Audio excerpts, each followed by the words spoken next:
வினூஸ் Germany days பார்த்துட்ருக்க எல்லாருக்கும் வணக்கங்க.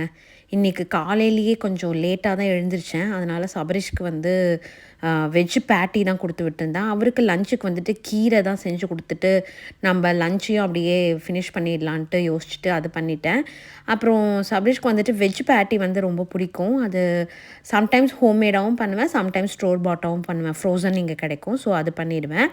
அது ஜஸ்ட் அவனில் வச்சுட்டு நான் சாஸ் போட்டு கொடுத்துருவேன். அதுக்கப்புறம் ஃப்ரூட் வந்து பனானா தான் கொடுத்து விட்டேன். இன்றைக்கி கொஞ்சம் சோம்பேறித்தனமாக தான் இருந்துச்சு, லைட்டாக கொஞ்சம் டயர்டாக இருந்துச்சு உடம்பு. அதனால் அவனுக்கு சிம்பிள் பிரேக்ஃபாஸ்ட் தான் கொடுத்து விட்டேன். டடா! இது வந்து ப்ரூ பேக்கெட்டு. எங்கே வாங்கினேன்னு பார்த்தீங்கன்னாக்கா, நேற்று இந்தியன் ஸ்டோர் போனேன்ல ஸ்டுட்கார்ட்டில், அங்கே தாங்க வாங்கிட்டு வந்தேன். ப்ரூ பேக்கெட் பார்த்தோன்னே என்னால் வந்து மிஸ் பண்ண முடியல. டக்குன்னு எடுத்து ட்ராலியில் போட்டுக்கிட்டேன். ஓப்பன் பண்ணும்போதே பயங்கர அரோமாங்க. ரொம்ப ஆக்சுவலி யூஸ்வலாக நான் வந்து ரொம்ப ஹோம் டவுன் நேட்டிவ் மிஸ் பண்ணேன் அப்படின்னாக்கா, நான் வந்து சின்ன சின்ன ₹2 பேக்கெட் வச்சுருந்தேன்.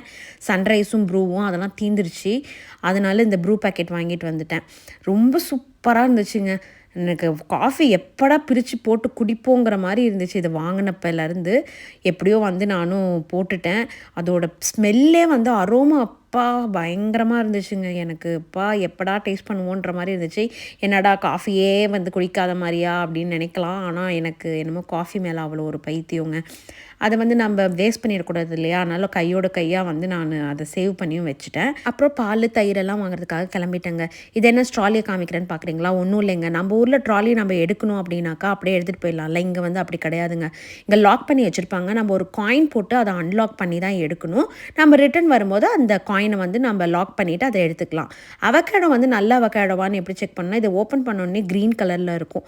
அதுதான் நல்ல அவகேடோ. அதுவே ப்ரௌன் கலரில் இருந்துச்சுனாக்கா அந்த அவகேடோ நல்லா இல்லைன்றது வந்து அர்த்தமாங்க. இது வந்து எனக்கே தெரியாது. என் கூட வந்து என் ஃப்ரெண்டு தான் வந்து எனக்கு சொல்லி கொடுத்தாங்க. நானும் அதை உங்ககிட்ட ஷேர் பண்ணிக்கிட்டேன். ஸோ நன்றி மை ஃப்ரெண்ட். அவ்வளோதாங்க. ஷாப்பிங் முடிச்சுட்டு வீட்டுக்கு நிறைய கட்டியாச்சு. நான் வீட்டுக்கு ரிட்டர்ன் போகும்போது இந்த லேக்கில் கொஞ்சம் நேரம் நின்றுட்டு ரிலாக்ஸ் பண்ணிட்டு தான் போவேன். ஏன்னா ஒரு பாலம் ஏறி இறங்கணும். அதனால் கொஞ்சம் ரிலாக்ஸ் பண்ணிட்டு போவேங்க. நல்லா இருக்குல்ல வியூ?